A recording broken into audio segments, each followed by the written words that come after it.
Hello, everybody. Welcome back to Virtual Tavern, a podcast where we talk about all things sci-fi and fantasy.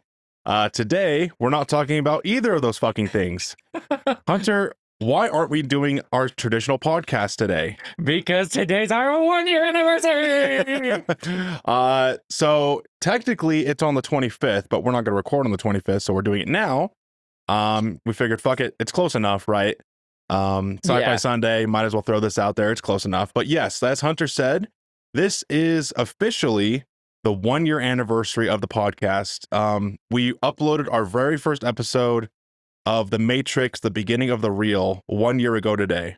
Yep.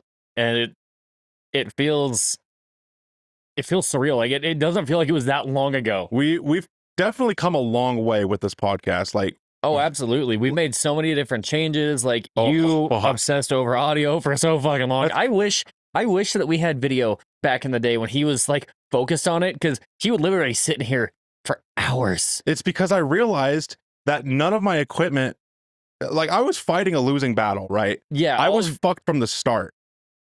Like all the equipment that we had was causing, like, if you didn't have an issue with this connection to this one had its own fucking issue. So it tripled what this thing was fucking doing. Yeah. So I very much started out this podcast with amateur equipment, and I thought that was the problem. So I just kept getting more and more expensive equipment. And at a certain point, I'm like, dude, I've spent thousands of fucking dollars on mics, on preamps, on fucking everything. What is the problem? Why does it still sound like ass? And then I realized, oh, it might be the fucking room I'm in.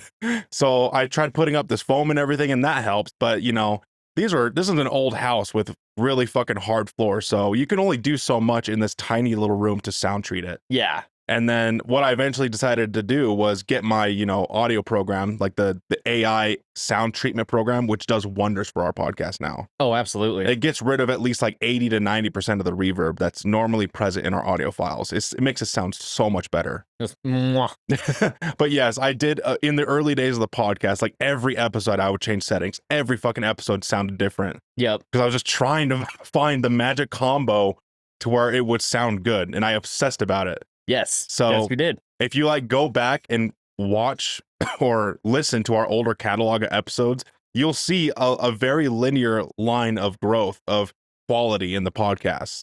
Yeah. And then it was kind of funny. It was like, I think right after you got like a new program or something, and we literally said, so, it's going to be improved audio for you guys.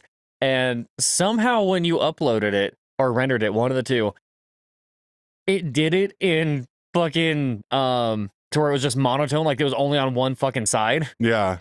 So like everything sounded fucked up. Yeah, it's gonna be fucking great. So I had to immediately take it down and re-upload it. Yeah, I've definitely switched a lot of like editing programs and recording, like a lot over the lifetime of this podcast. Yeah. But anyway, this is the 1 year anniversary of the podcast. So to send it away with the glory, we've prepared a shot. So thank you, Virtual Tavern, for 1 great year of podcasting, and here's to the next.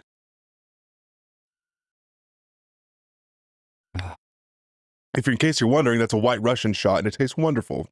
And my wife did not skim on the vodka that one. But no, she did not. She's like, "Oh, you want more vodka? Yes, please." I'm like, "No, I fucked up." This is interesting. You normally take shots better than I do. I wasn't expecting that much vodka. She's like, "Oh, you want more vodka?" Yes. I fucked myself on that one. Maybe it's because I've been drinking more cocktails as of late. You're drinking more cock? Oh yeah, just like, oh god. I gave it that fucking Haktua. Haktua, spit on that thing. That stupid meme. I fucking love it. It's so dumb. But this episode's going to be a little different. So we're just going to spend about 25 minutes or so talking about the podcast, kind of stroking our own ego cock a little bit. But hey, you know what? We're proud of what we've been doing. So damn right. And before we get into that, we still got to throw our plugs out there. Yes. So obviously we don't have a talking point recap with our house cleaning shit. Well, I mean, really, isn't this entire episode a talking point recap? When you think about it, it is. Exactly. So, I should mention, sorry about us missing Fantasy Friday and Sci-Fi Sunday last week. We had a blast during the beer festival during our local area. We were, I'm trying not to dox ourselves.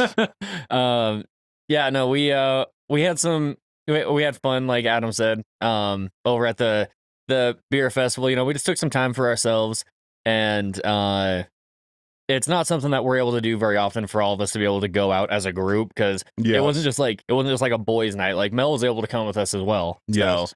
So,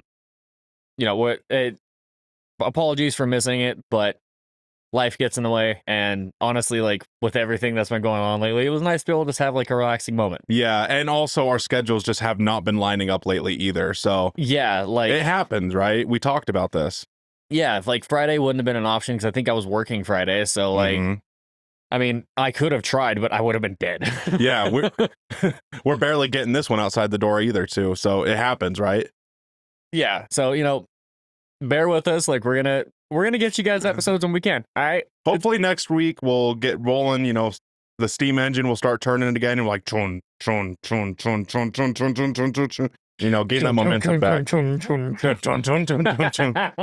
But also, the reason why there's wasn't any episodes lately is because I am balls deep in the Elden Ring DLC. So I'm not gonna apologize. I would have been waiting for this DLC since it was announced, and I am not ashamed to admit, for the past 3 days I've been binge playing it.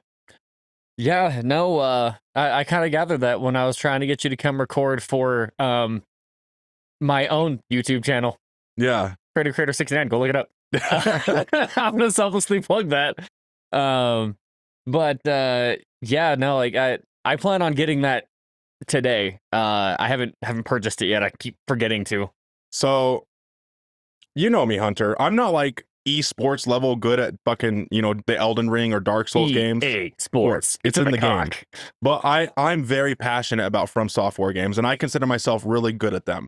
Yeah, I mean, there's no sugarcoating it. You are really good when it comes to Elden Ring and Dark Souls. Thank you. It helps that you're one of the players that you do a lot of research when it comes to stuff like I love min-maxing and shit, like weapons and like armor. I'll research that shit. I'll be at work and I'll be looking at the wiki all fucking shift on like different weapon combos and spell combos that I can do. Dude, can you imagine if your boss fucking who like checked out our episode or checked out the podcast, and this was the one episode he was all like, that motherfucker's on here. Or even better, he looks at me and he sees I'm looking at a certain weapon. He's like, that weapon's trash. That'd be fucking hilarious. But where I was going with that, thank you, by the way. But what I was saying is, I consider myself a pretty good gamer, as far as like the From Software titles go. I love them and I'm pretty competent at them. Shadow the Erdtree claps my fucking cheeks. Like, don't tell me that. I'm dead Dude, serious. if you're fucking struggling, I'm struggling. Fucked. I'm struggling. Mean, like, I'm not the best, but I'm not terrible at them. Like, I can hold my own. I know we're kind of going off topic here to talk about Elden Ring. Give us a few minutes, unless you're an Elden Ring fan, so fucking, you're having a great time. But dude, I mean, couldn't we pull that in? We could have that as like a side thing. Like, we could throw that in every once in a while. We could just talk about Elden Ring. Yeah. But I'm ashamed to admit it a tiny bit. I used Mimic Tier for almost all the bosses in Shadow the Erdtree. I had to. Yeah. Because I would try to beat it on my own. I'd get killed like 5 or 6 times and eventually be like, fuck it, we're doing live. And I'd summon Mimic Tier and we'd kill it within 3 or 4 tries after that. Dude, I don't know why when you did that, like, first thing that popped into my head was just Alex Jones. They're turning the freaking frogs game. But I'm on the final boss of the game, the DLC. Yeah. And I didn't rush through it or anything. I probably spent about 15 hours total in the DLC. Oh shit. And that's me exploring and stuff, but also not like spending the whole, because if I spent the whole time exploring the map, I wouldn't get anything done.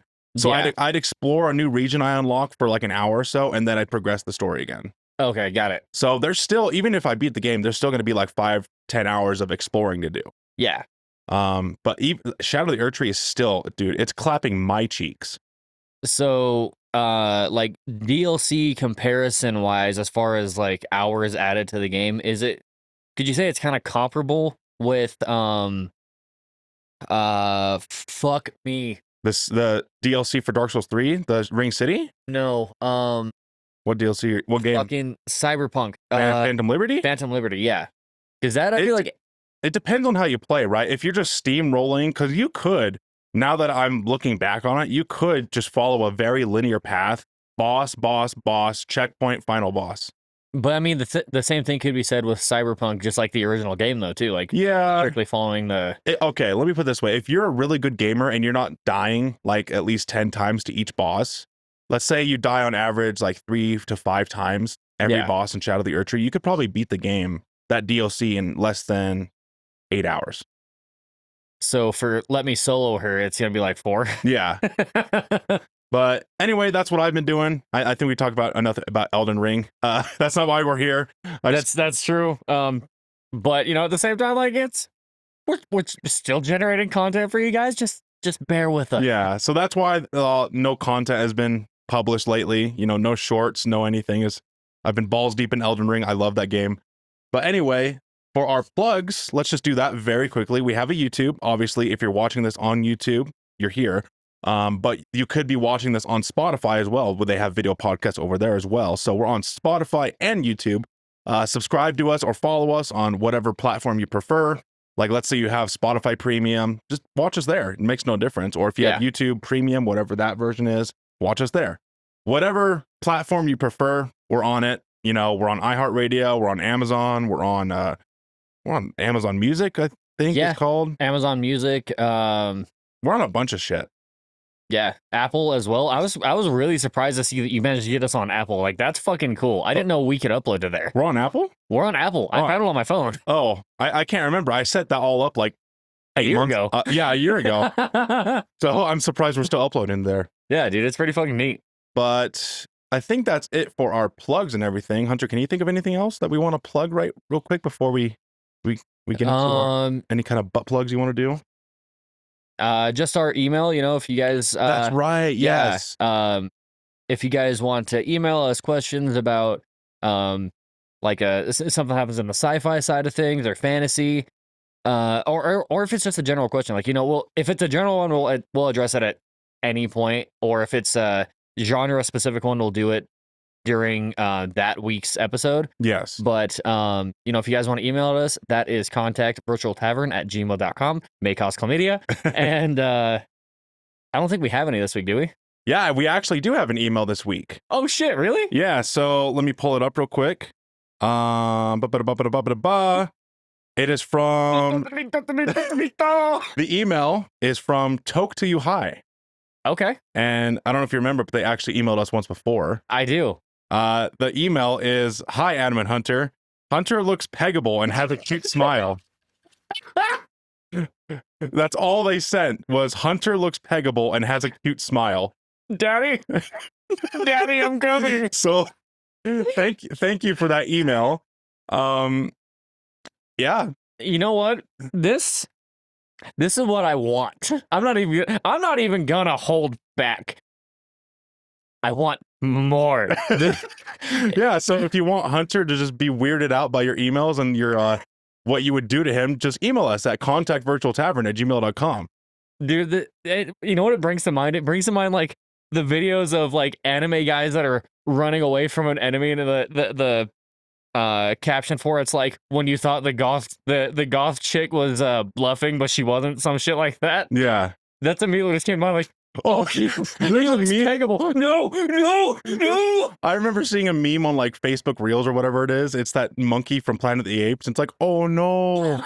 Oh no. Yeah. And it's like when the big titty goth girl takes you into her sex dungeon and she pulls out a cock.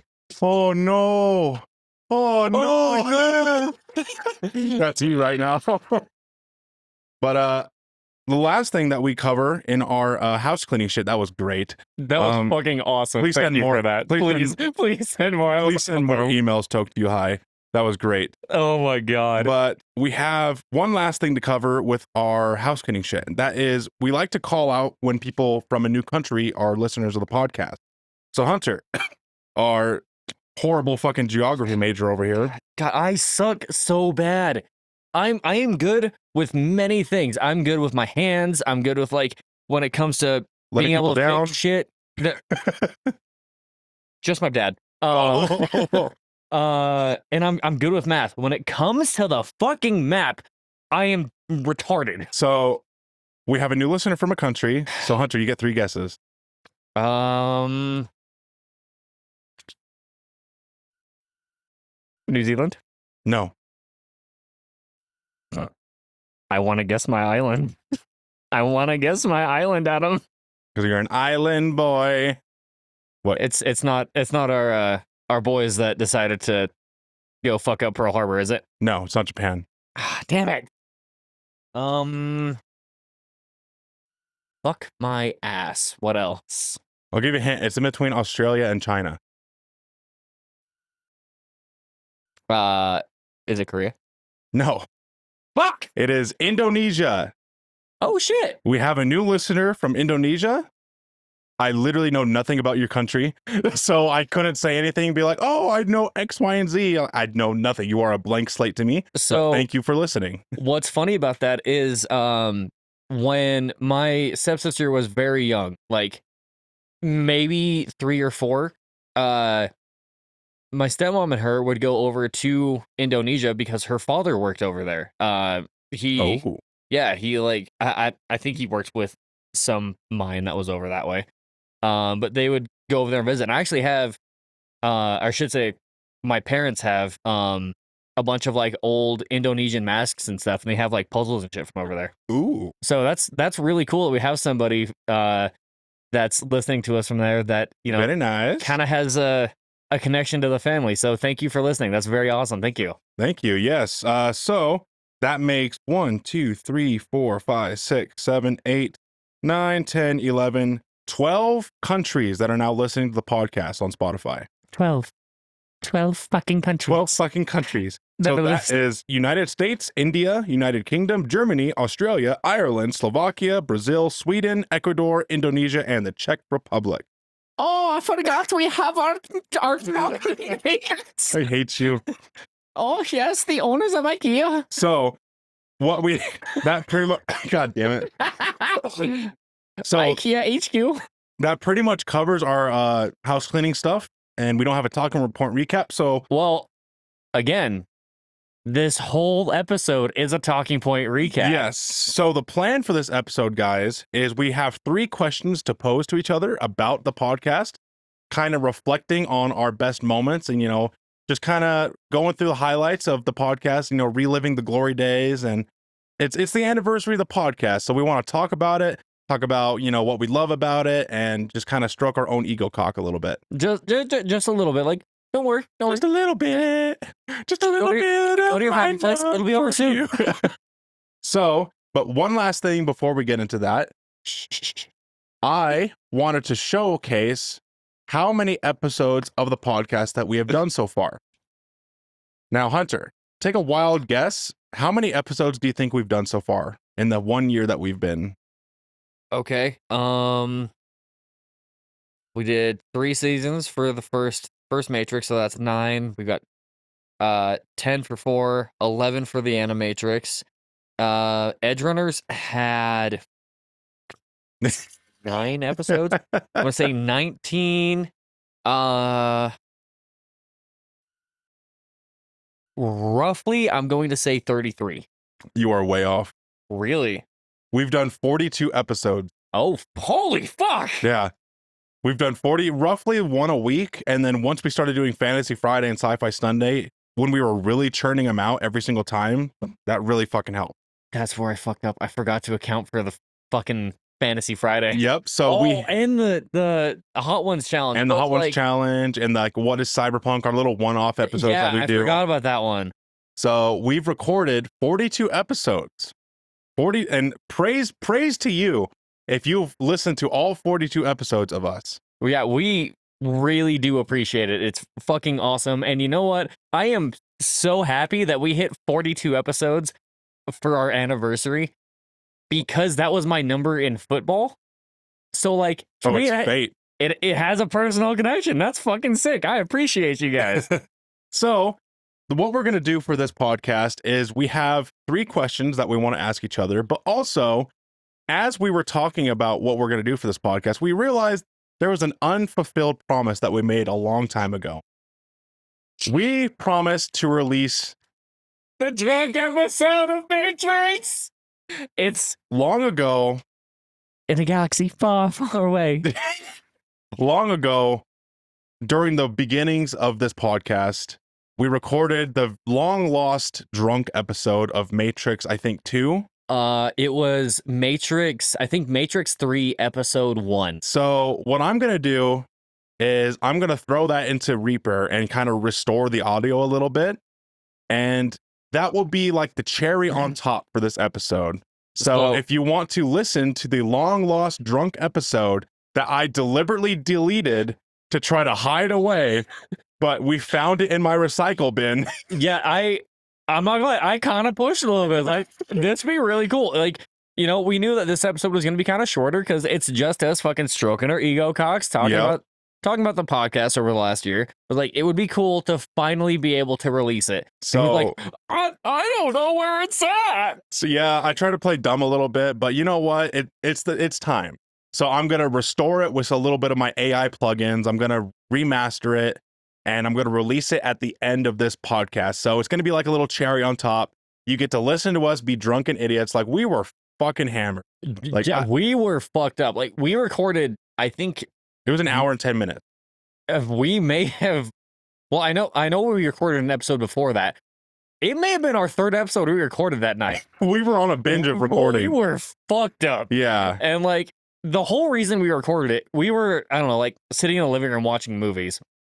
And yeah, we took a break to go in the living room. We drank more, and we're like, "You want to record another one? You won't do it, pussy. Watch me." Yeah, exactly. Like, you fucking challenge me, like, fucking get your ass in there.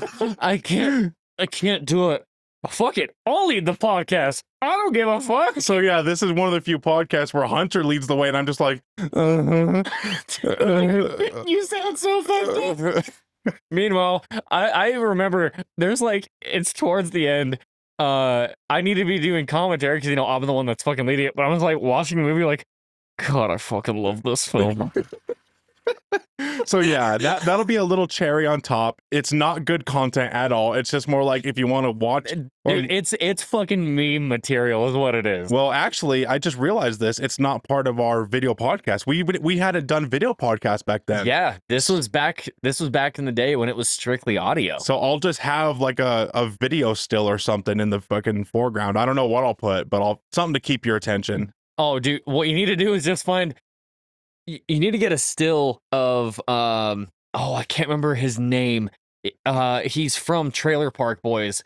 The older guy that fucking, he was like sober for a while, then he got drunk as shit. Like, there's the guy that always has a cocktail in his hand no matter where he goes. I think so, yeah. And like, there's a gif of him falling down the stairs of his trailer. I know who you're talking about. Yeah. Yeah, so you could do like a still of that, and then just put like shit for our podcast in it, like logos and That's stuff. a good idea. So without further ado, let's get on to our 3 questions. So Hunter, I will go first. One of our questions is the same for both of us because we thought it'd be just good to ask that. So Hunter, my first question is, what is your favorite moment of the podcast?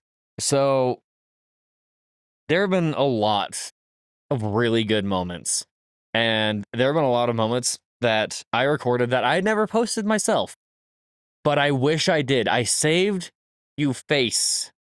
However, everyone else got to listen to you die. My favorite fucking moment is when Jeremy was loading us up with fucking hot sauces during the Hot Ones challenge. And you had to stop not once, not twice, like 5 fucking times because you were trying to not throw up. You were fucking dying. You couldn't breathe. I was puking and shitting my brains out, in that order. Dude, it was so fucking good. And the whole time, like, your wife's just sitting pretty much where I am right now, like, God damn! At a certain point, I just had to be like, dude, I give up. Yeah, like you stopped doing the fucking hot sauce. Meanwhile, I'm like, Jeremy, more.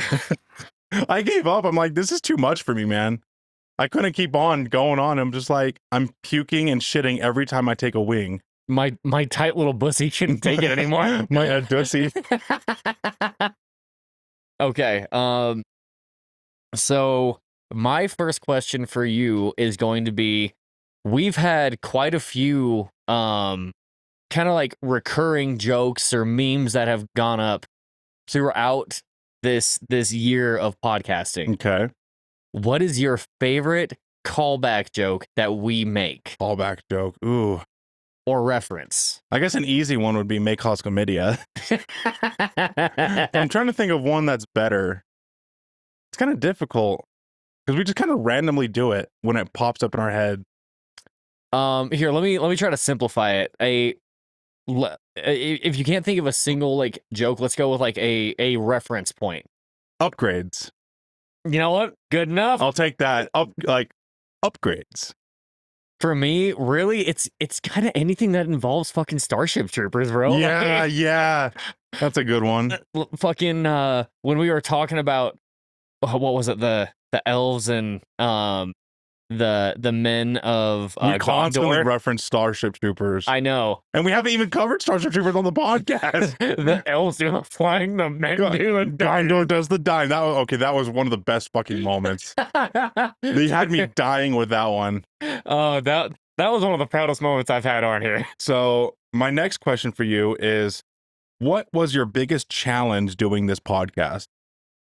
Really, my biggest challenge was just, I guess trying to constantly think of things to say to be able to keep it interesting, as opposed to just like, kind of following what's going on the screen. Be like, oh yeah, and here we see them pull underneath this bridge, and there's a green backlight. Oh wow, look at that. Yeah, my phone just died, but good thing I remember my third question. That's funny. Mine's actually close to dying too. But yeah, like really the biggest challenge was just, trying to remember to commentate. Cause like, I mean, I feel like that's something we've gotten better at as we've gone forward. Like, I agree, especially now that we've gotten into our cyberpunk material where we don't have anything to follow. Like, that's a skill that we had to learn. Absolutely. I mean, like you'd kind of already had experience from your gaming channel, like doing your build videos and things like that for Elden Ring and all that. So you kind of had a little bit of practice, but still, like it's like you said, it's a skill set that we had to learn. Yeah. And not just constantly looking at the monitor, be like, all right, this is happening. Okay, and now this is happening. Not really adding anything of value to the content. Exactly. And obviously, like, we've been best friends for over fucking 10 years. Wait, we're best friends? Bitch. I just hang out with you. Shut up before I slap you on the penis. Get over here and kiss me. No. But yeah, like, we've been friends for so long. Like, we can talk and bullshit, but it's different when we're having to talk about a specific subject. And like you said, we're trying to add value to it, right? So like, it's not like we can take a break from talking and just be like, have a reprieve to like kind of think about the next topic or anything like that. Like everything has to be one thing right after the other. Yeah. So yeah, the biggest challenge would probably just be like, kind of trying to find a way to make things flow to where especially when we were strictly audio, making it to where those listeners didn't have like giant gaps or where you had to, excuse me, go in and cut out, sections of silence. Yeah. Just that way it was a little bit more cohesive for them. Okay. My next question for you, I'm gonna simplify this mainly because I'm trying to remember what the fuck my third question was. Okay, I remember what it is. I guess I'll go with that actually. We covered 2 Lord of the Rings movies. We're not finished with the last one yet. I know. Or the second one, I should say. We keep dicking around with that one. Yeah. But we covered Lord of the Rings. Okay. We've done Edge Runners. Okay. We've done 2077. We've done The Matrix. Okay. Out of what we have covered so far, subject-wise, what has been your favorite thing to talk about? It's a close tie between Edge Runners and 2077 the game. And it's hard to say. It's hard to say because we've only covered, I don't know, maybe 15% of the game so far. Yeah, we've got very minimal on it. Yeah, so we have a long ways to go, but I know what's coming. And I'm kind of like imagining what our conversations are going to be like in the future. So I'm going to say 2077 strictly because I know what the future content entails for us, what we're going to talk about. Yeah, like we have an ass load of content, essentially on the back burner, just waiting for us to fucking get to it. Absolutely. And I love Edge Runners. It's like the heavy girl that you meet at the bar where you're trying to get with her friend, but like she gives you your number anyway, so you just like store that away. Yeah, Jesus. But don't get me wrong. I love our Edge Runners content, and that will always have a special place in my heart because I feel like that's when the podcast turned around, where there's a dramatic increase in the quality of the podcast. Yeah, and there's a lot of reasoning for that. Like we started changing a lot of stuff. Yes. We started working on like trying to get our lighting to be a little bit more dynamic. We started getting it to where the sound quality was better. Obviously, at that point, we also had well, we weren't into a video podcast yet. Yeah, like we started to be able to bring that to the table as well, which also made it to where we could expand our reach that much farther. We had clips on YouTube for our shorts and stuff, but this made it to where, like, with the actual video, we could get it to another platform, like a full status episode. Yes, and as much as I love the Edge Runners content, I'm trying not to get like emotional, but like 2077, we like to joke a lot on this podcast, right? This is mostly a comedy podcast, but with 2077, there's some real emotional content there that I want to talk about in like all seriousness. You know, we joke 99% of the time on this podcast. You know, it's a good time, but that 1% I know is going to be towards the ending of 2077, where I'm not going to lie, I might get a little emotional because it means so much to me. You talking about like kind of where you come to the crossroads where you have to decide? Gotcha. That the last bit of the game. Yeah. And a few moments in the mid game. Oh yeah. Yeah. There's one moment that comes to mind. I'm not gonna list it yet, but there's a crucial moment that happens that as soon as you said, like, you know, there's a serious note to it that comes to mind almost immediately. Yeah. So as much as I love joking and having fun on this podcast, I do want to talk about like serious, you know, emotions and moments that mean a lot to me. Yeah. And possibly to you guys, the viewers. And I feel like that will be a time where I could really connect with our audience and also just share something that means a lot to me personally.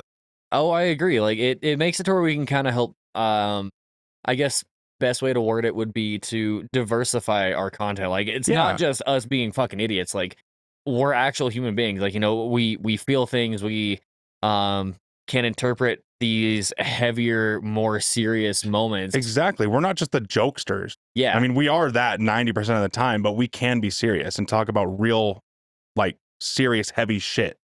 Yeah. So, like, it'll be nice to be able to actually get into that and, you know, be able to, I guess, kind of open up more or less to be able to, like, show really who we are. Yeah. So that's the reason why I'm looking forward more towards the 2077 coverage. So, Hunter, my next question for you, and I thought of one. This is technically my last one, but I thought of one as like the cherry on the top. You don't have to add a fourth one. But my third question for you is, what are you looking forward to the most as the future of the podcast? Honestly, like what I kind of look forward to most is just where we go creatively, because like we haven't really talked about what we're gonna do after like Lord of the Rings and The Hobbit for, you know, fantasy, or like we really haven't discussed anything that's going to happen after 2077. We thought Lord of the Rings would take forever, like a whole nother year. Yeah, we thought it was going to be like The Matrix, where we could fucking stretch that bitch out, fucking leave it gaping for a stretch it out and just go like we thought we could do that for, you know, like kind of like how we did The Matrix, make it last at least like 4 or 5 months. But really, like the thing that I'm looking forward to is just where we're able to take it, because I feel like as this podcast let's get that replay. As this podcast has progressed, you and I have gotten better with being able to kind of work the shit on the fly. And it's a skill, you know, you don't start out good. Yeah. And I feel like, you know, we're kind of going to be able to start to wing it a little bit. Like we won't just have to stick with this one thing for, like, you know, Sci-Fi Sunday. Let's say like if we start doing, I don't know, like Starship Troopers. Yeah. We could have it to where like Starship Troopers, this, something else, Starship Troopers. Like, I'm looking forward to see like what exactly we're capable of. Yeah. It's I completely understand you, because it's a skill, like being able to have a prompt and then make like 20 minutes of content coverage from that, just that one prompt. Because that's actually a skill that I struggled with heavily when I was doing my internship for high school. When I was teaching kids in high school, for my degree and everything. Teaching or touching? Both. Jesus Christ. When I was teaching kids for my internship for high school, I would have a fully loaded fucking like PowerPoint prompt, and I would just cheat, read that thing verbatim. And it was a struggle. And that's something that my professor said, hey, you need to cut down your PowerPoints to like talking points, not have whole ass paragraphs and just read the PowerPoint. And I'm like, son of a bitch, he's right. And that's a skill that you and I have learned, is we've gotten to the point now where we just have bullet point prompts. And then each bullet point prompt we can talk about for 15, 20 minutes. Yeah, it's not like we're reading a script. Exactly. We're able to expand on ideas and be able to make it to where it's like a full-fledged idea. We're able to actually have like a conversation about just like the most basic of shit. Yeah, and it's a skill, right? Like, it's not like we're reading scripts anymore, which is something I struggled with to finish my degree. Instead of just reading a whole ass PowerPoint, just reading bullet points and then making a story out of that. That's what we struggled with initially when we stopped doing our video content for Sci-Fi Sunday. Is like, we're not going to have the cheat sheet on the monitor anymore. We actually have to like engage and talk with each other a lot longer than we're used to.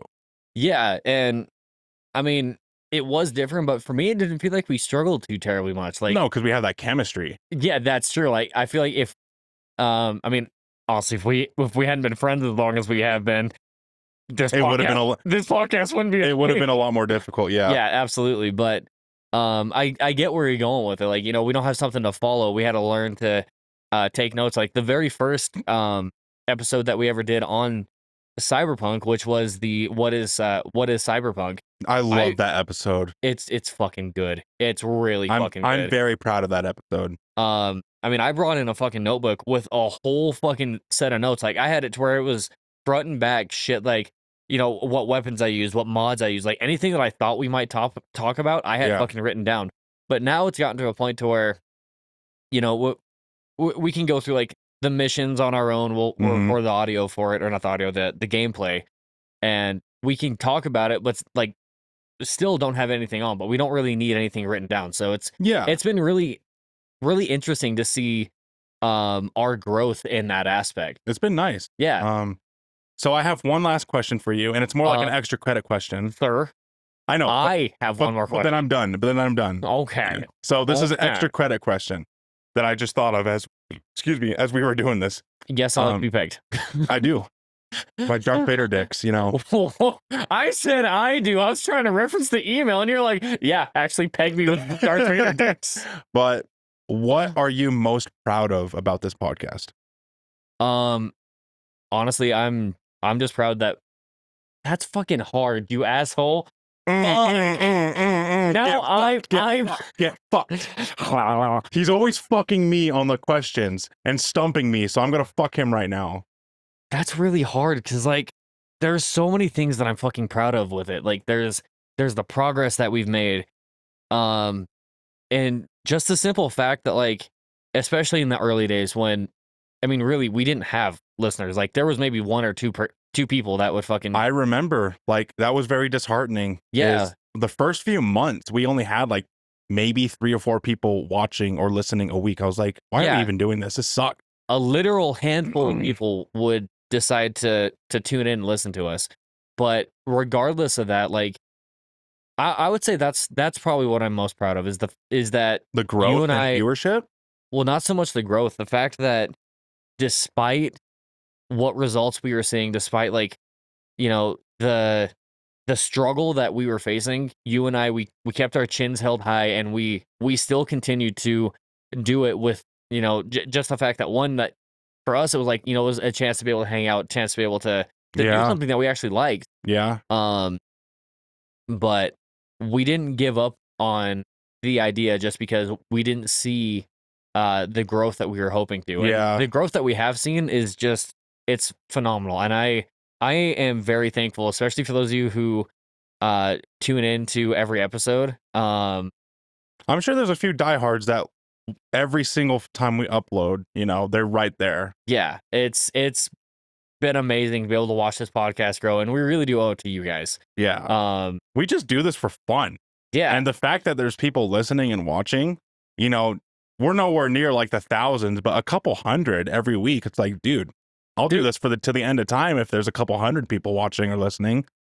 Yeah, like for me, it's just fun, and the fact that there are people who are choosing to routinely come back and watch and listen to our ramblings and bullshit, to me is just, it's amazing. Like, Yeah. I never thought that we would get to where we are right now, and I am extremely excited to see where this podcast might go. Because if you can imagine, just look at the growth we've done in the past year. Imagine what we'll do this year from next year. Yeah. Like, we'll be I haven't really talked about it, but I'm in the process of getting a whole ass new studio for this podcast. Yeah, and we're not going to be recording. Oh, sorry to interrupt. We're not going to be recording in this tiny little room anymore. This tiny little room. I'm going to be making sure that it's going to be soundproof the fuck up. We're going to have it to where it's going to be perfect. And it was perfect. Everything was perfect. Down to the last minute detail. I don't know why Homelander just popped in my head, dude. But what was your last question? My last question, the one that we shared, the one. We're not talking about the time in Mexico.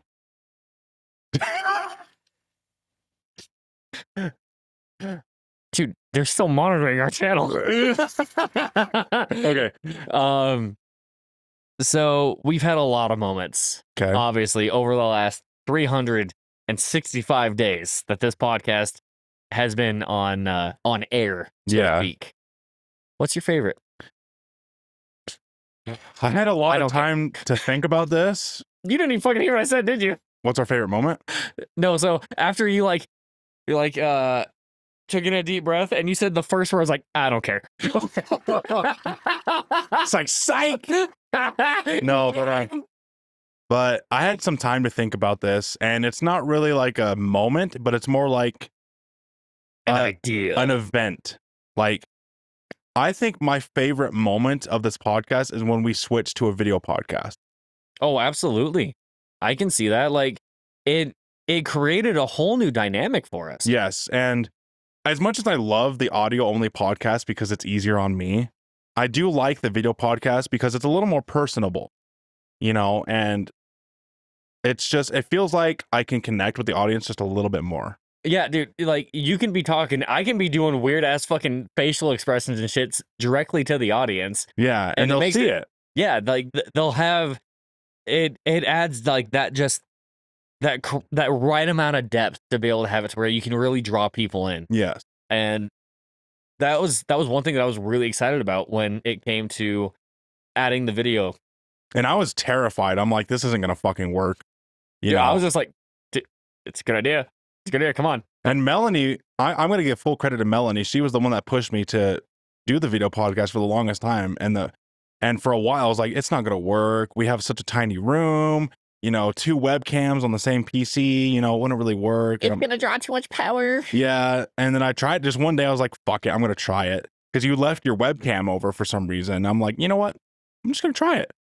And sure as shit, it worked. I'm like, there might be something here.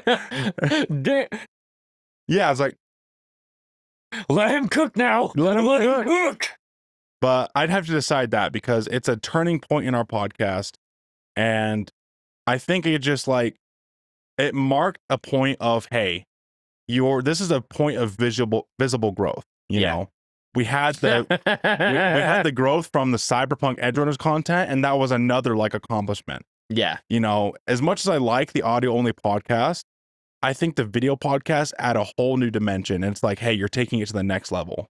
Yeah, and for those that have been the diehards that aren't our people. Like I know, you know, Kevin's emailed us. My uncle has emailed us plenty of times. Yeah. One of which where didn't he send us like a fucking drawing or It was a an image picture? of you, what you looked like. Yes, because of the fingerless gloves. Yeah.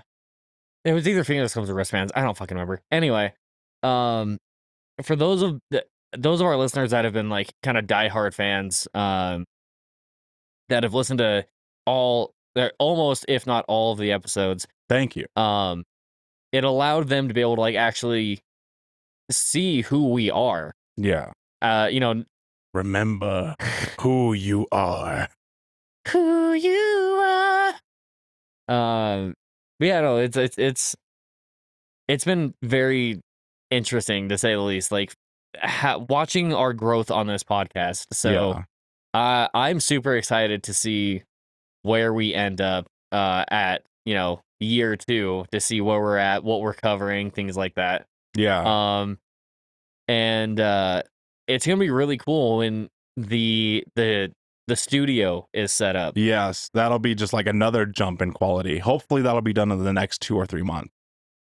Yeah, so I've got a couple ideas. I'll pitch it to you after this podcast to like kind of help with sound and shit like that. Yeah. But it's gonna be fucking awesome. Yeah, and maybe I'll do like a MTV Cribs, you know, a little recording tour. We'll be like, oh yeah, man, this is my crib. Yo, get the hell out. Get the hell out. You're gonna have me like just sitting on a couch and just bail. Yeah. But this has been our 1-year anniversary of Virtual Tavern, the sci-fi and fantasy podcast. We've changed art directions.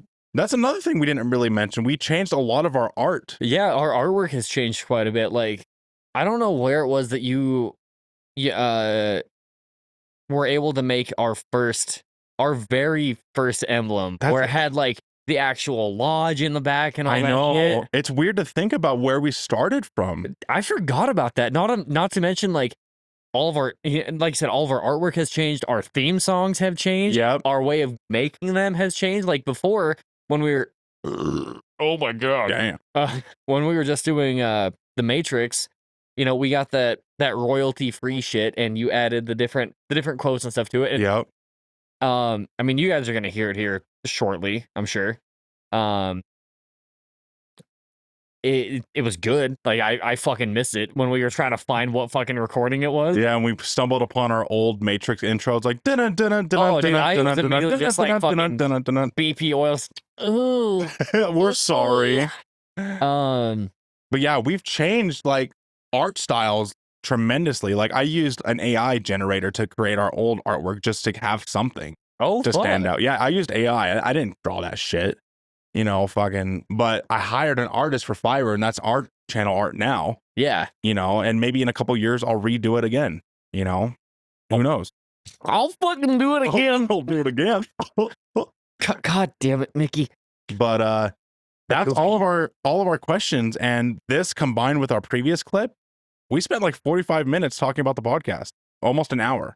Really? Yeah, and that's not counting the bonus deleted drunk episode that we're gonna slap onto this bitch. So this episode's gonna be like 2.5, 3 hours long.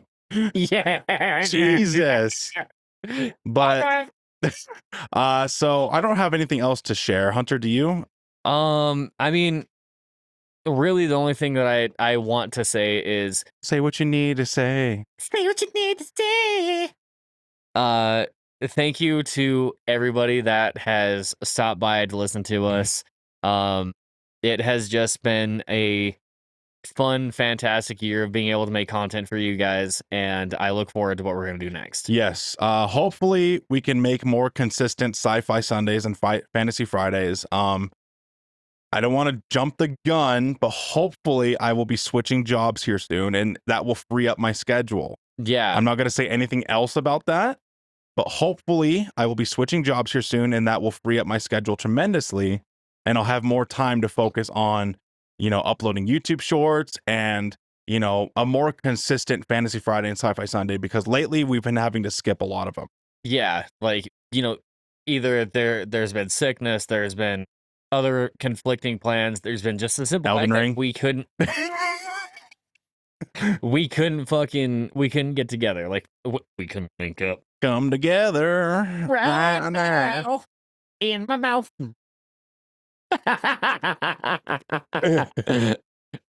Oh my, But oh my god.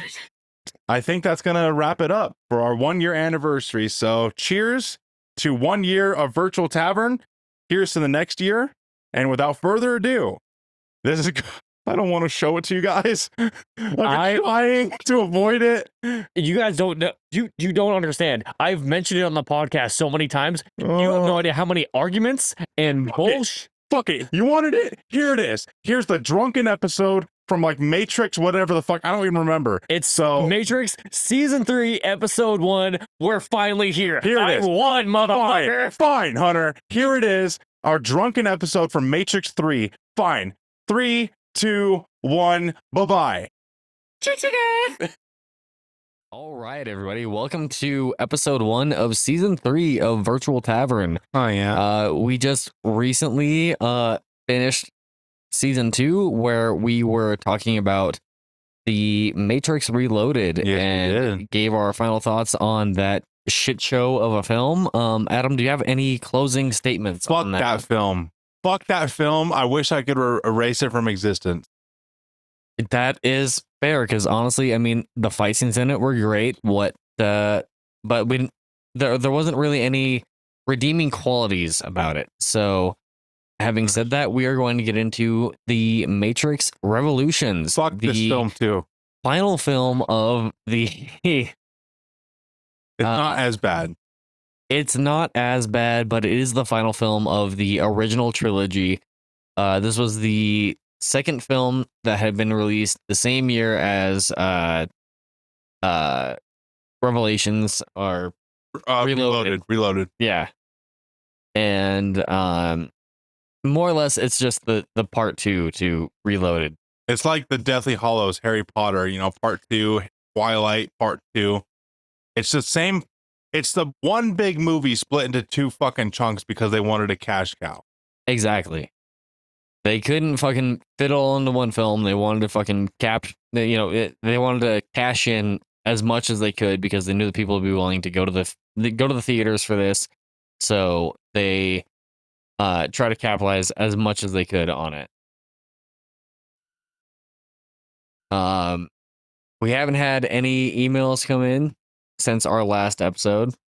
So if you would like to email us, our email is contact virtualtavern@gmail.com. That is contactvirtualtavern@gmail.com. Yes. Honestly, even hate mail at this point would be nice. I love reading a good hate mail. Be like, hey, you're fucking trash. You fucking you disseminated the Matrix the wrong way. Like, even that would be awesome at this point. Yeah, I mean, honestly, it would kind of bring me back to like old Bad Company 2 kind of days, like old Battlefield style kind of stuff, where you're just constantly dealing with, hate mail coming in from left and right. And it's all fun. All fun and game. Yeah. So send us hate mail. That would be awesome. Send us regular mail. That would be awesome. Send us fucking death threats. That'd be awesome. No. I mean, sure. Why not?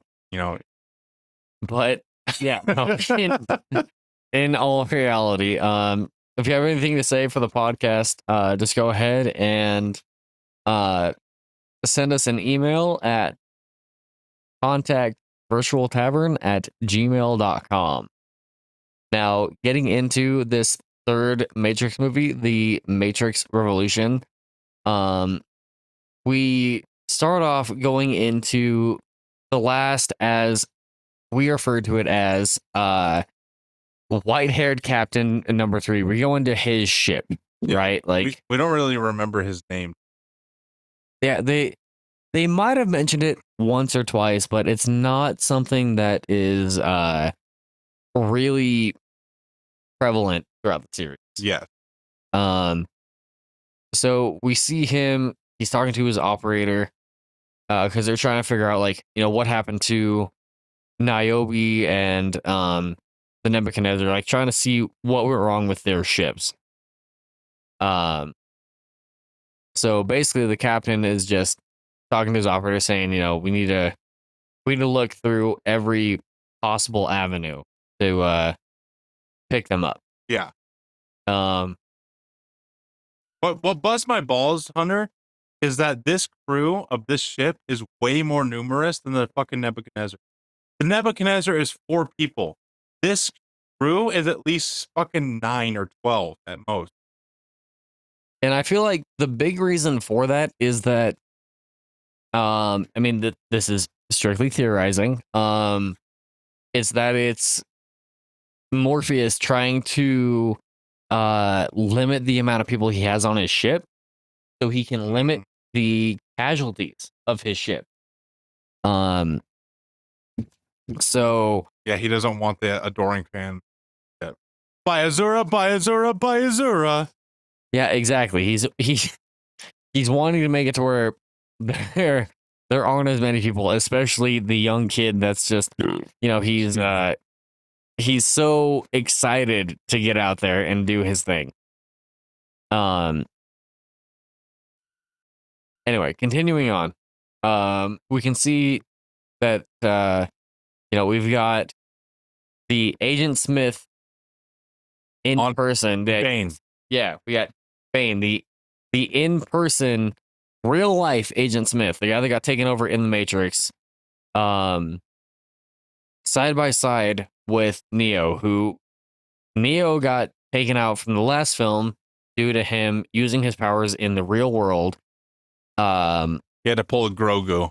Yeah, he had to pull a Grogu. I'm tired. To take out, the 4 or 5 Sentinels that were trying to take them on after the bomb hit their ship. After the bomb hit the Nebuchadnezzar. So skip forward a little bit because there's not really a whole lot going on. You can see that something's going on with Bane. Like the medical crew realizes Something's up with Jack. Sorry. I had to. Come on. Something's up with Jack. The medical crew realizes that as far as Bane's brainwaves go and things like that, like they're very different from that of a normal human being. Yeah. It's like the first hint that something's up with Jack. No, something else is different. What the hell was that? What the hell was that? Oh yeah. Okay, so that's an inside reference, fucking what was it? Evil Dead in concert. What the fuck was that? Yeah, no, if you ever get a chance to go to Evil Dead in concert, absolutely go to it. It's worth it. It's absolutely fucking amazing. But anyway, yeah, no. Medical team realizes that something is wrong with Bane. Like his brainwaves aren't matching up like that of a normal human. Like the frequencies aren't lining up. So we skip forward a little bit. And we Wannabe Bruce Lee. We see good old wannabe Bruce Lee saying that the Oracle has a message, right? And it pans to Neo slowly waking up in this subway station. I where love this it's sequence. kind of like a path between the Matrix and the real world. Like it's an in-between state. Essentially, it's oh god, like a lobby, like a loading lobby of a video game. I guess, yeah, it'd be like a lobby. I can't think of the specific term that I was thinking of. It's in religion where you're not in heaven or Purgatory. Purgatory. Thank you. Yeah. It's like a loading lobby or purgatory. And He meets an Indian girl, and it's the daughter of this server that was being escorted out of the Merovingian's bar in the second movie. We only saw him for a few split seconds. Yeah, we see this little girl come up and talk to Neo, and she's, just kind of being really friendly, like nothing a whole lot going on. And we fast forward to Morpheus and Trinity talking to the new Oracle. The new Oracle. Oracle.exe.2.0. Yeah, because those of you that don't know, the actress for the original Oracle position, she passed away before the third film could commence recording, so they had to hire on someone else.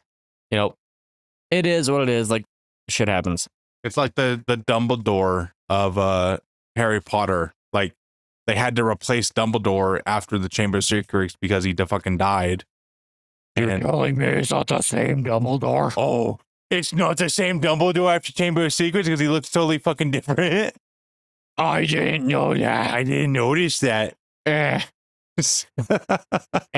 Anyway, yeah, Morpheus and Trinity go to talk to the Oracle to try to figure out kind of more or less where Neo is, see what they need to do. So on and so forth. They learn of this program that's called the Train Man, and he runs this. It's like a lobby program, kind of like a Call of Duty lobby before the pregame. It's like a lobby or a teleporter almost from one system to another, where they're able to transport people. But there's that middle stage, which is where Neo and our 3 newly found Indian programmed people are at. Yeah, they're programs. The Indian father who was at the Merovingians bar, and his wife and his daughter. Yeah.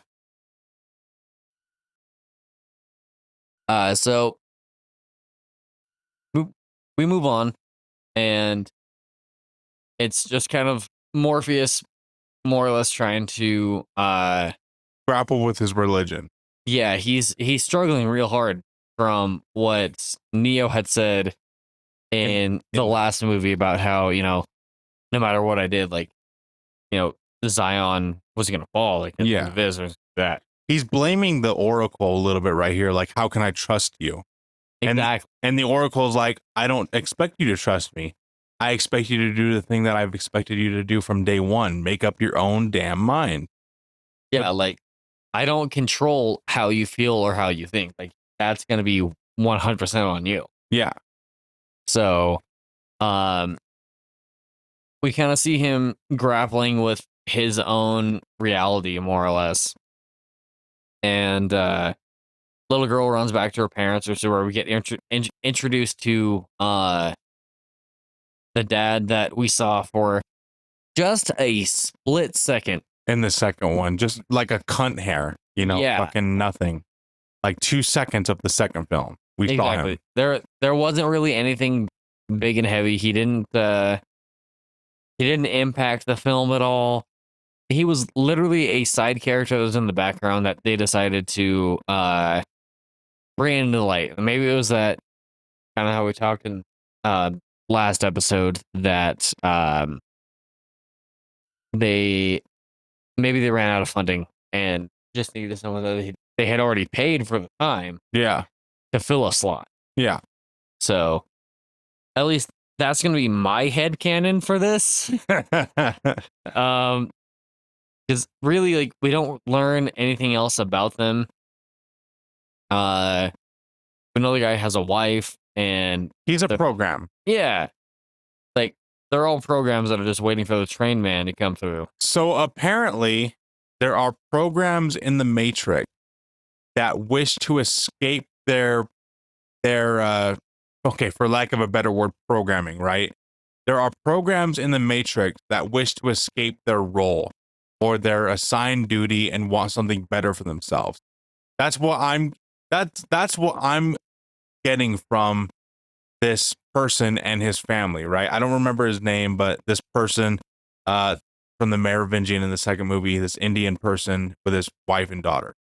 Yeah, I mean, it's kind of similar to that of the Oracle, really. She's a program too, but she's clearly gone on her own path. One of the first programs. Yeah. Now that we know from the second movie that she was one of the programs that had a hand in creating the variations of the Matrix. Yeah.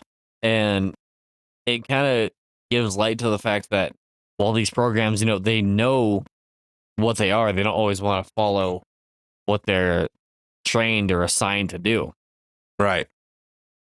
Some programs just want to escape. Yeah. They want to escape. They want to try to get away from the infection. The disease. Anyway, moving on, we see Morpheus, Trinity, and the train man. Bruce Lee. The wannabe Bruce Lee, yes. Yeah, they're chasing down the train man, right? They locate him on the subway, and they're just running after him. He's so goofy as he's running. I know. With the way that he runs, like, I feel like it'd be really easy to catch him. Yeah. His arms are moving way faster than his feet. Why does he have like 7 watches on his fucking wrist? I don't know. It's probably some way to try to add some kind of story or world building to hit this character. That's the only thing I can think of, is that it's going to be some way of explaining the fact that he controls all these different portals. So each watch is for a different portal. Oh, maybe. Yeah. That makes sense. Yeah. But we go back from the train man being chased by Trinity and the gang to Neo and the Indian man and his family that we saw from the last movie, waiting at the train station. And the guy's just like, it's not like the train man be late. Yeah. And he brings up that he made arrangements with the Frenchman, meaning the Merovingian, to basically bring their daughter over from whatever version or world that they were in over to the main programming of the Matrix. Yeah. So he's like, oh yeah, no, the main agreement was just for her. So they're sitting there waiting. Train comes along, and you finally start to hear some brakes screeching in the distance. I don't know if you've ever, Hunter, have you ever watched the Mad Max movies? I have watched, I think Fury Road was what it was, but that's all that I've seen. This is the same actor as the mad helicopter pilot from Mad Max Fury Road. Like, he's a very well-known actor. He's funny, the train man. He's the guy that pilots. He's like kind of Australian, like a Australian fucking expedition kind of character. He has the 2-seater helicopter in Mad Max Fury Road. Yeah. He's a funny actor. That's what I recognize him from, the train conductor. But yeah, he's a wacky character. He's got multiple watches, like you said. Maybe he's the overseer of many portals into the Matrix. I wish they fleshed out his character more, though. Like, we don't know much about him. I do too, and I it would have been nice to have a little bit more background, because once Neo gets back into the Matrix, we don't really. No, he's pretty much gone from the movie. Yeah. Like, he suffers from the twin disease, is what I would call it. An interesting idea that's introduced in the 11th hour, but isn't fleshed out enough. Like the twins in the second movie. Awesome idea, but is not fleshed out enough to have any kind of impact or substance in the main overarching plot. No, that makes sense. Especially considering the fact that this guy is as powerful as he is. Like, he's able to, more or less, bust people around as he sees fit. He pushes around Neo like a fucking piece of a piece of fucking paper. Oh yeah, no, he fucking bullies him like this is my world. Yeah, this is a senior versus, like, I don't know, a second grader. Down here, I'm God. He fucking pushes Neo around like a little bitch. Look at me. I am the captain now. Motherfucker. Look at me, Neo. I am the one now. But yeah, the train conductor, interesting idea, but not fleshed out enough to have any impact or substance in the main overarching plot. Yeah. Like the Keymaker in the second movie. Exactly. He's kind of just a side character to have in the background and make part of the movie have some sort of substance, but in the overall like saga, he's not really that. No. So we see the Indian man and his family all leave on the train. Neo gets fucking punched in the chest like a little bitch. And Neo gets pushed over like a fucking piece of fucking stacked paper. Like, he gets pushed by the fucking train man, and he instantly reverts back to level 1. He's so fucking helpless in this fucking section of the movie. And very quickly, Neo learns that this little lobby area that the train man has created, it's not one you can leave, because he hops down on the tracks and he goes a sprint from one side of them, goes into the darkness, and immediately pops back up on the other side. So you realize this, it's an endless loop. Yeah. There is no escape for it. Yeah. There's no. So basically, he has to be bailed out of jail by the other crew members of the story. Trinity, Morpheus, and the wannabe Bruce Lee. They're the ones that are gonna have to release him from this purgatory. Release me. Release me. What is that from again? Honestly, I can't fucking remember. Release me. Oh, it's from Spider-Man 2. Yeah. Avenge me. Avenge me. It's the Green Goblin. It's the Green Goblin. Yeah, it's the Green Goblin talking to fucking Harry. Yeah. But Hunter, pause it. So we're entering your favorite fucking scene, Hunter. So we're going back to the plaintiff, baby. The wannabe Bruce Lee, so the person that's defending the Oracle, I don't remember his name, doesn't give a fuck. So the wannabe Bruce Lee, Morpheus, and Trinity are meeting up with the Merovingian, right?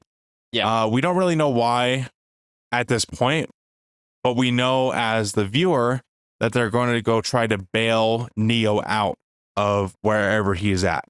Yeah, they know that the Merovingian kind of more or less holds Neo's life in his hands, and they're there to either steal or bargain that back from him. Yeah. The train man is like the Merovingian's right-hand man. He's one of his lackeys. Yeah. He's one of his lackeys, and like I said, one of the main lackeys, like one of the top 2. Yeah. Because he helps, transport people from here to there, and is more than happy to apparently hold the one in this goddamn constant loophole in the fucking Matrix. So we see them go down the elevator to the Paintiff 2.0. Yep.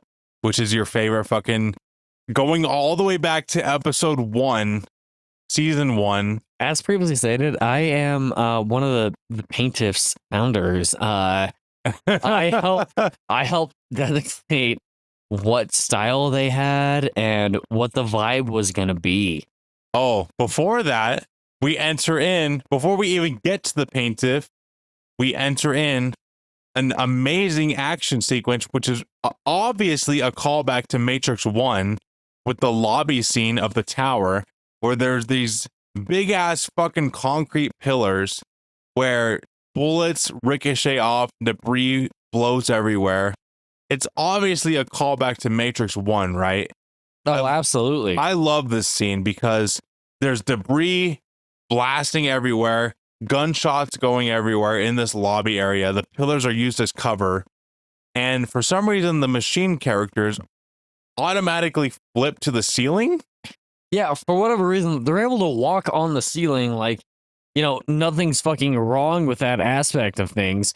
And it's like you were saying, it's basically a remade version from the first movie, but instead, most of the characters are fucking inverted. Yep. And they're walking on the fucking ceiling for whatever fucking reason. I don't know why they thought that would be a great visual effect. It was just the fact that it was just like, hey, all these characters, they're not human. They're machines, so they can do whatever the fuck they want in the system, or what the case was going to be. But before they entered this lobby, the wannabe Bruce Lee He was telling like, oh, we're gonna either we're gonna encounter this girl who's gonna try to take all of our guns, or we're gonna fucking, we're gonna have to fight our way through. Yep. So very quickly, it is very obviously decided that they're fighting their way through this fucking lobby. This whole action sequence reminds me of the Matrix video game that we played a few weeks ago. Like all the gun fu, all the acrobatics, the pillars as cover. It reminds me of the Neo Path of the, what was it called? It's Neo Path or Matrix Path of the One. Okay, so Matrix Path of the One on PS2 and Xbox. That's what this whole scene reminds me of. I watched you and Jeremy played it a couple weeks ago in the living room, and this whole action sequence reminds me of that. It's fucking beautiful. It goes back to the Matrix roots, in my opinion. I agree 100% because you can see all of like the good CGI. Mm-hmm. Don't get me wrong, I love the fight scenes in the second one. They're all right. They're the only ones that are the only things rather that hold that movie together. Oh, pause it. But at least with this movie, there's more lore to hold it together. Yeah. But the fight scenes are still immaculate. Yeah, absolutely. I agree 100%. But we're here, Hunter. After the firefight scene, we are introduced to Paintiff 2.0. Take it away, Hunter. So you guys get to see all of the remodeling that I have done to this place. We haven't seen this place since the first Matrix film. It's true. There have been several revamps to the what would it be? The policy as far as like policy. Regulated clothing. Unless you have leather, you get the fuck out of my establishment. You have to have at least 2 pieces of leather. That's the mandatory entry policy for the Paintiff 2.0. If I can't see 40% of skin, you're in the fuck out of the Paintiff. Okay, yes. That's what it is. I want to see some fucking sexy, sweaty skin all up in my place. Look at Persephone. In this fucking film, Persephone, she has 2 lines, but her breasts are fucking 90% exposed. Like, yeah, that's because she was a good girl and she followed policy. Oh my god. But no, like, again, bringing up Persephone, like, it doesn't make sense for her to be back with the Merovingian because of what happened in the last film. I know, she totally fucked him over. Yeah, and he was just like, what, like, oh yeah, oh wee, oh come back to a suck on my pity and everything will be fine. Causality, cause and effect, my sir. That's right, I cheat on you, you stab me in the balls, it's all fine. Cause and effect, I cheat on you, you must fuck me over, wee wee. Yeah, like, my fucking horrible French accent. None of what we see right here, like none of the content really makes sense until they finally sit down. Oh, excuse me. And they start talking to the Merovingian. And the Merovingian, being as cocky and as arrogant as he is, he's basically telling him like, oh yes, I always knew that it was going to come to this. Like, the fates have been too kind. How could they possibly bring me the 2 people that stabbed me in the back, plus the one that I've been missing for so long. And we get to see more of the real, like, negative side of the evil. Yeah, so the Merovingian in this movie is honestly kind of a fucking plot device. In the second film, he had more of a presence, but in this film, he's just more like, all right, you need your precious savior, which is Neo, right? I have him. He's sucking on his fucking grapes on his fucking on his martini. In typical French fashion, he's got to eat the fucking olives as he's talking. Like a James Bond. I was gonna say, you fuck, those are olives. Those are great. Those are olives, they're not grapes. No, did I say grape? You did. Oh, but in the fucking olives, like a James Bond villain.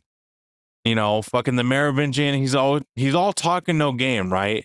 As soon as fucking things get heated, Trinity busts out her fucking pistol and it's all fucking on the line. Trinity is willing to die for love, and the Merovingian kind of like freezes in his fucking footsteps. Yeah, you see everyone, including the Merovingian, in that sequence 100% freeze. Like, they don't really know what the fuck they're supposed to do. Because his life... You went too far forward. I hit 10 seconds. You hit like 30 minutes forward. Anyway, we see the Merovingian and all of his gaggle of people fucking freeze, right? Because he's got a fucking gun to his head.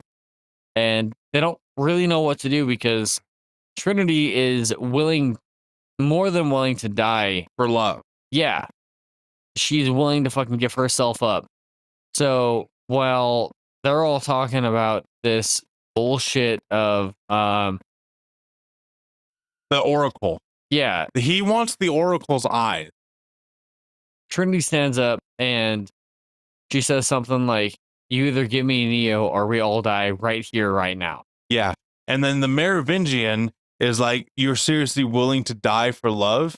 And then Trinity, without a fucking heartbeat, without missing a beat, cocks the fucking gun back and says, you bet it. You bet on it. Which is ballsy as shit. I have to give it to Trinity right there. Oh, absolutely, dude. She has absolutely no qualms of fucking dying right there, right now for fucking Neo. Just like, you know what? You want to pull the trigger?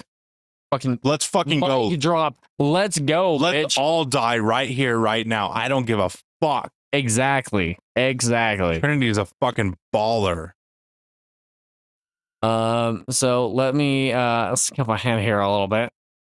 So a fist fight engages, and that's the scene that happens right now. Is when Trinity, there's this dick measuring contest, right, between the Merovingian and Trinity, and eventually Trinity wins because the Merovingian allows Trinity and Morpheus to go rescue Neo. Yeah, like we start to see Neo just sit on one of the benches. He's just sitting there hopeless. Like without Trinity and fucking Morpheus, Neo would have been fucked. Yeah, no, he'd have been stuck there until the Merovingian was like, yeah, I'll let you leave.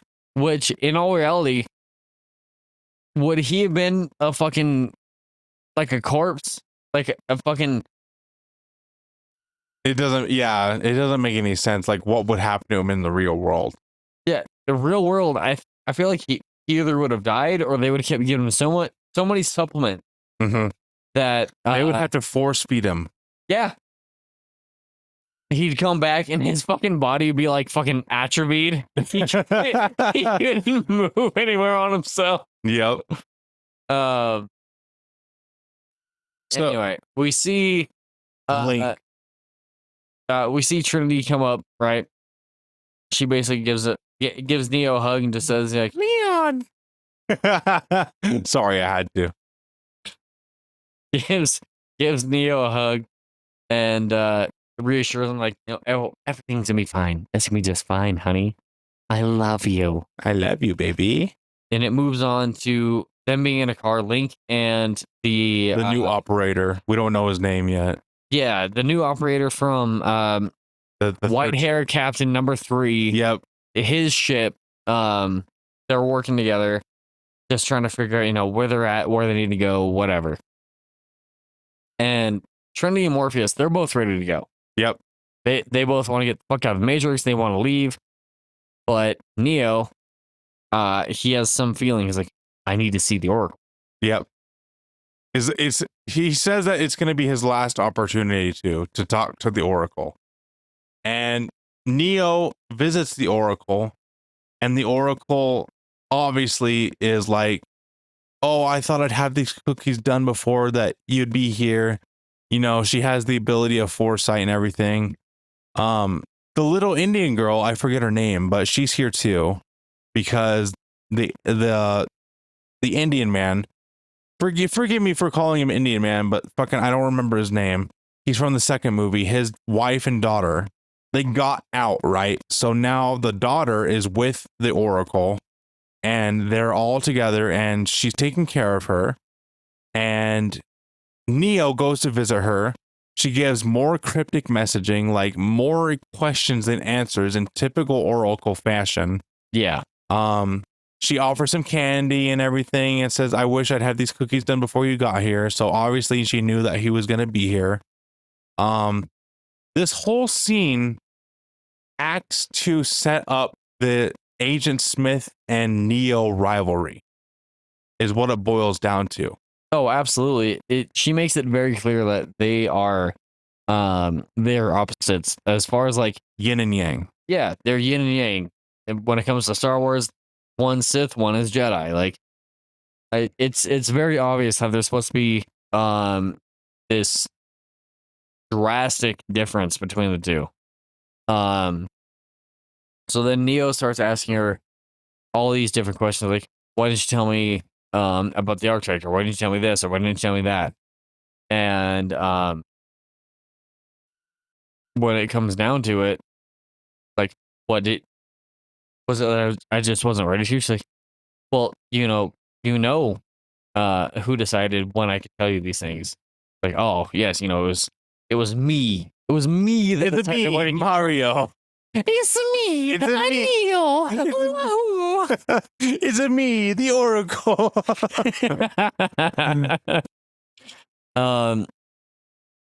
So yeah, Neo and the Oracle, they talk for a little bit, and she brings up the fact that in the first movie, when he should have died, that due to the fact that he has the power of the one, he just very simply wasn't ready to. And this kind of hints to the fact for why he can control things outside of the Matrix. It's supposed to hint towards like he's supposed to be special, like bullshit outside of. There is no spoon. Yeah, exactly. There is no spoon in the real world. Mm-hmm.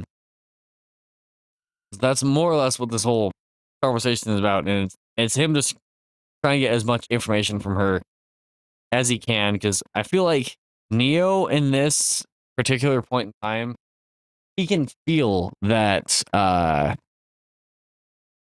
Agent Smith is coming. Like, right. Yeah, he knows that her time is nigh. Her end is nigh. Yeah. It's obviously there's a lot of biblical references and symbolism in this third Matrix movie.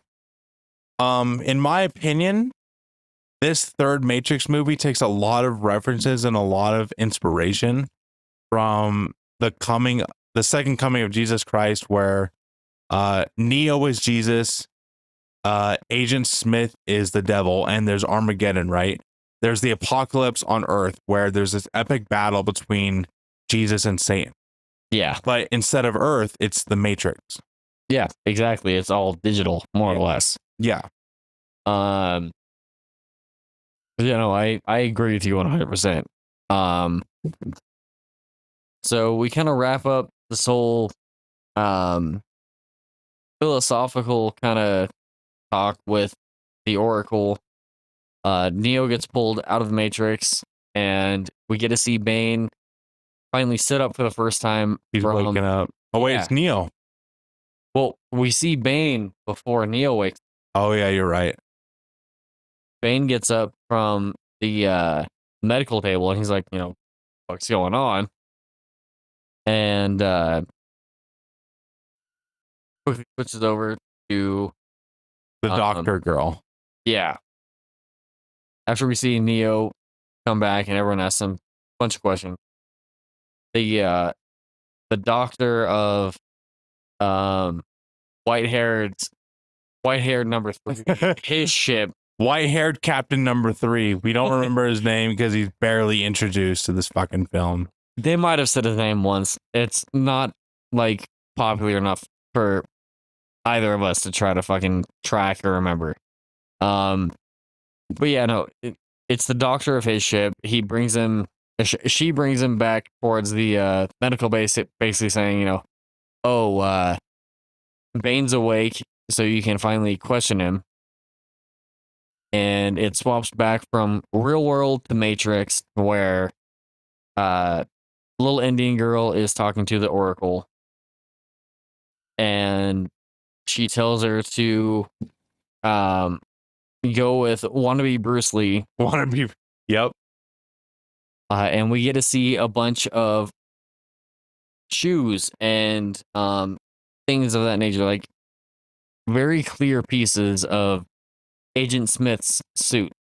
Yep. Come into view, and we see just one shoe after the other, kind of hinting at the fact that he has been corrupting soul after soul after soul after program to become himself. Every part of the Matrix is at risk, even the humans. The agents, the computer agents, we've already shown in the last film that they can be taken over by Smith. Humans, regular humans plugged into the Matrix, are at risk of becoming Smith.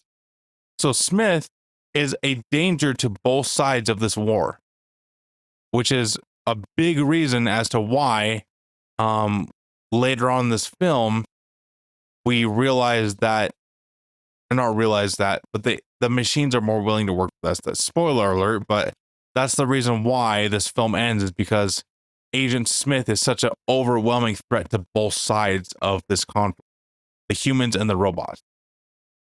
Yeah, exactly. We get to see kind of both sides of the conflict. Like, Smith becomes the neutral enemy for both main parties. It's like the Flood in Halo. Yeah, exactly. You have the humans and the Covenant. They've been at war for fucking like 3 decades. And Agent Smith comes along and he starts changing shit. And then the humans and the fucking elites team up to fight the Flood. Exactly. Like, hey, this enemy is bigger than both of us. Let's team up. Yeah. The Flood will fucking eviscerate all life. Exactly. It's like Smith. He's a virus. Like, hey, we will die if we don't band together to fucking take on this greater threat. Yeah. That's essentially what Smith is. And we get to see Smith, he walks up into, or the Oracle's casa, talks to the young Indian girl, calling her the last exile.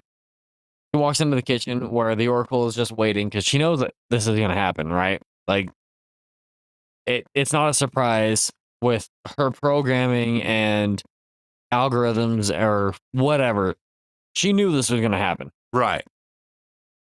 And you can just kind of tell that she knows that no matter what she says or does in this interaction, she's getting changed. But it kind of feels like there's a hidden plan behind it. Yeah. So later on in this movie, to kind of jump ahead a little bit, the Oracle lets herself become assimilated by Agent Smith. She knew that the Agent Smith clones were going to be at her apartment, but she chose to be here at this moment in time and let herself become assimilated. Now, I don't want to spoil too much. Come on, all right? I'm going to spoil it. This film's been out for fucking like 20 years, people. Right. Come on. Right, but not to like cannibalize our future episode, but I think the Oracle was playing the long game. Yeah, no, she knew that there was going to be an opportunity for something better and greater, and that while Smith may be powerful, he wasn't going to be strong enough to fully contain her. Right. She would be assimilated, but from what I understand, her program is still buried deep down. Yeah. And that comes to fruition later on in the third act of the movie in a small form, which allows Neo to, how do I describe this, to finish the fight. Yeah, no, it definitely, her presence being within one of the agents will help Neo out at the tail end of this film. Yes. But not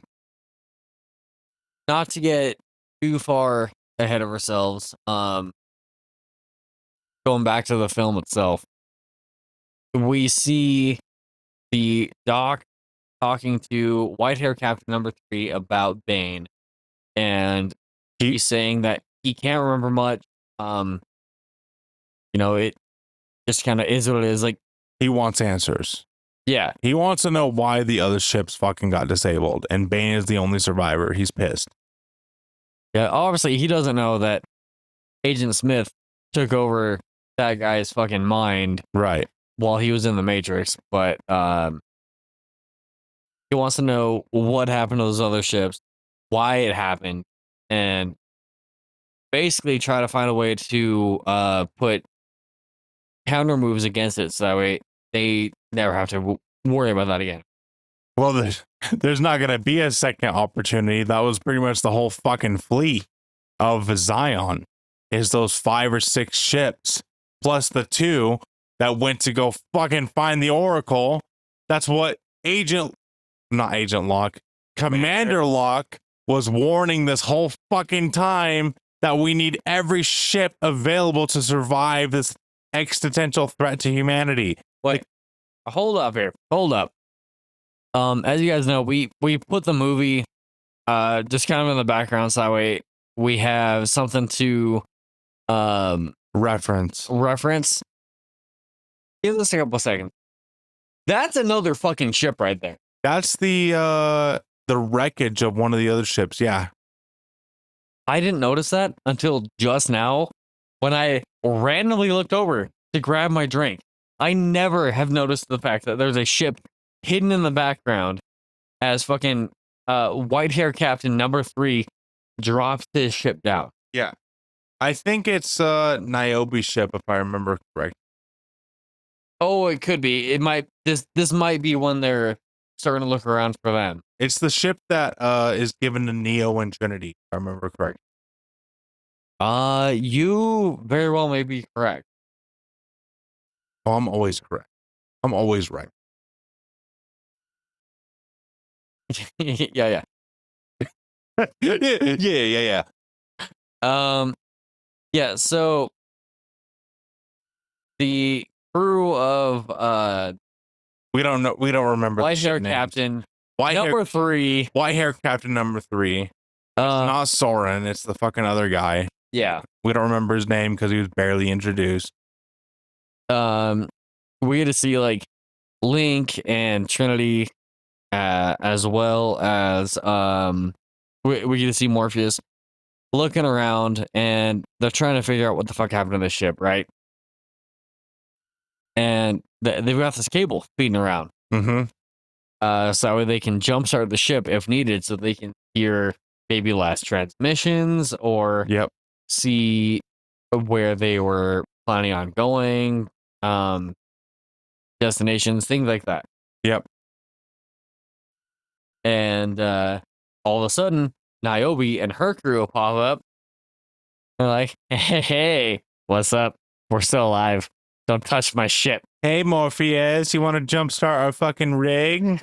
Oh my god, I want you to jumpstart my rig. I want you to jumpstart my rig and make Locke mad. Yep.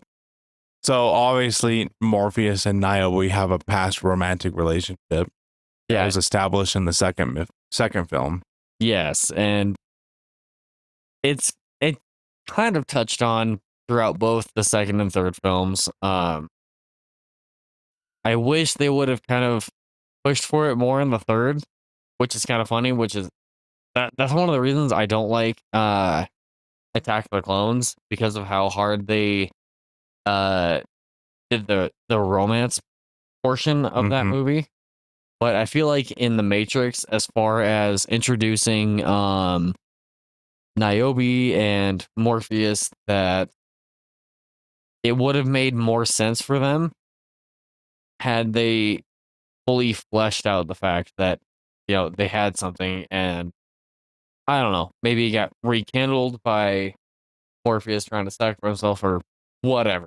Yeah, because not at any point in this film do you see Commander Locke and Niobe engage in romantic connection?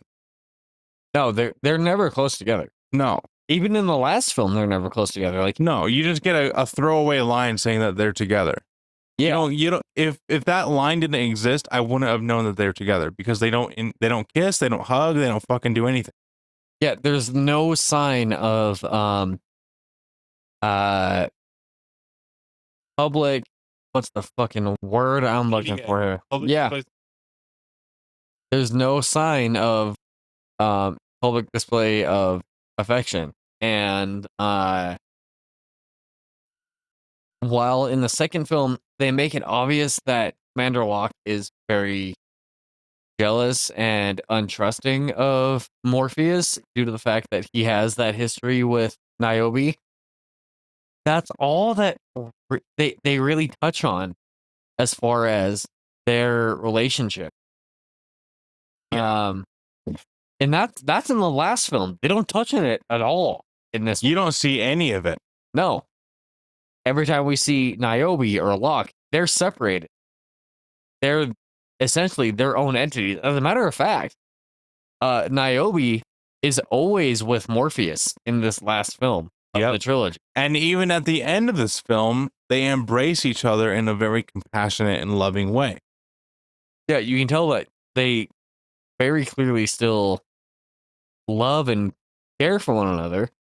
But as far as Niobe and Locke go, you don't really see any of that. Right.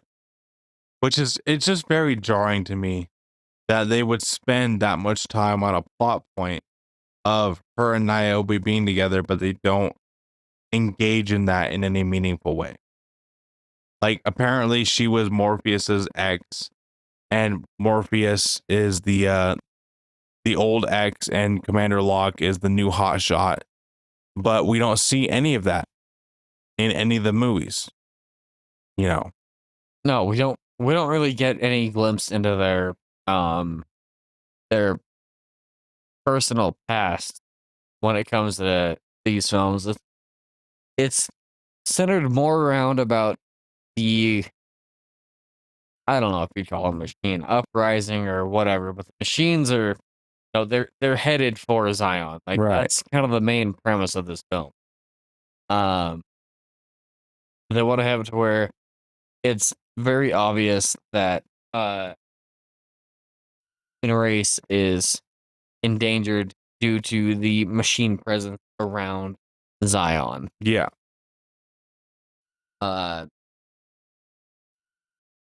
So Commander Locke, to get back to the movie, is giving a speech to the council, pretty much saying that we will do our best to kind of like defend the city, but you fucked us. We will do our best, but we'll bottleneck the fucking robots into one chokehold. But yeah, you sent fucking 4 ships instead of 1 to go look for fucking Neo. Yep. So I really feel for Commander Locke here, man. Like, he's trying to do his best, but the council is so idiotic with their military planning. Like, they lost 2 ships because they wanted to contact the Oracle, and now they're making even more idiotic decisions by trying to hold the dock with half the infantry. Yeah. It's just another example of politicians making military decisions. Fucking stupid. Yeah, no, with the way that went about everything in this portion, like, the decision making doesn't make any sense. Yeah. So after the meeting with Commander Locke and the different counselors, we get to see Link's wife, as well as what I would presume is her sister. I know she was introduced in the last film. I can't remember if they ever gave her a name or not. I can't remember her name either. She probably has one, but it's the sister of his wife. The sister of his wife, so his sister-in-law. I'm pretty sure.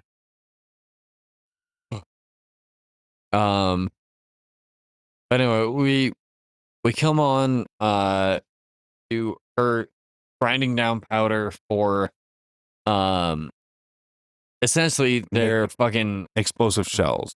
yeah. They're supposed to like their laser guided rocket. Everybody is participating in this war. It's kind of like World War II, where you had women working in steel mills, like the whole publicity messaging, do your part, right?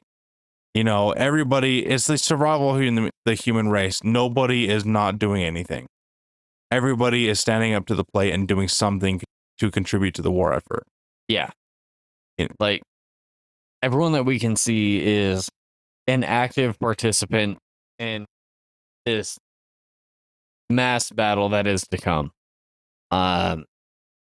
And after the scene with Link's wife and the sister or sister-in-law, whatever the fuck she is, we cut to what the hell is he called in Skyrim? The adoring fan. By Azura, by Azura, by Azura. Yes, we cut to the adoring fan moving around fucking ammunition boxes, and basically the lieutenant or whatever ranking official they have over the APUs. Yeah, the APUs, the armored personnel units. He's like, how old are you? What the fuck are you doing here? So on and so forth. Like, just pushing this guy left and right. And essentially what happens is he tells the guy that he's there to do his part, and I'm doing my part. Fucking Starship Trooper. Sorry, I had to do that. Yeah, exactly. I'm doing my part. I'm doing my part too. I'm doing my part too. He makes it obvious to him that all he wants to do is help out and take care of what he can, so that way the city can thrive, right? And he's like, well, but what makes you think you're gonna have to be here? And it goes on to like that typical fucking movie military talk where it's a higher ranking officer over a private. And it doesn't really go anywhere, but it shows you that the guy that's just starting out, like the private or whatever, he's excited. I don't know if excited would be the best way to phrase it, but he's determined to get his job done and get everything taken care of. Yeah. In a timely fashion, right? Quickly we cut to all the different officers, the different captains of the ship. So we have Morpheus and white guy captain number 3. So the whole gist of this conversation is Neo needs to take one of the ships, and Niobe will pilot the other, mechanical, which I'm assuming mechanical means like manual, right? Like through one of the sections of the sewers that's extremely tight, you're gonna do it manual. Yeah, kind of what I've always gathered is that the mechanical portions of this sewer system is like stuff that the Sentinels can navigate due to their programming and design and shit like that. But most humans, they don't try to do it because of how fucking dangerous it is, right? So I feel like when it comes to her being able to navigate it, and not only being able to navigate it, but suggest it, is kind of a real gamble on the captain's part that she's suggesting she takes control of their ship for. Yeah, so Niobe basically takes command of the other guy's ship and gives her ship to Neo and Trinity to find the source. So Trinity and Neo are going on a last-ditch mission to the machine fucking city center to try to find the source of the Matrix, to try to connect with it and end the war. Yeah, they want to go to the true source, not the one that we saw in the last film with fucking Colonel Sanders. Colonel Sanders. They want to go to the actual source, the one in the real world that has actual implications and can make some serious change. Yeah. It could Change. could Colonel Sanders, Jesus Christ, Colonel Sanders, honestly, like, make any difference? Sure. Because he had that one doorway that would have led him straight to the path of 12 females, 12 males. Yep. But with how they're going about it, like, this is a more, I feel like, in their minds, direct and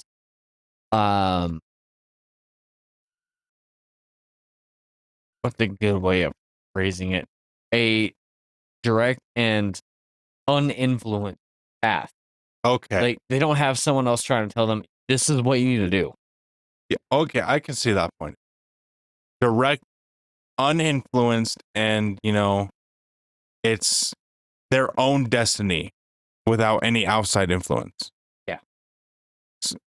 Yeah, they're essentially strictly following their No fate, gut and intuition. no fate but what we make.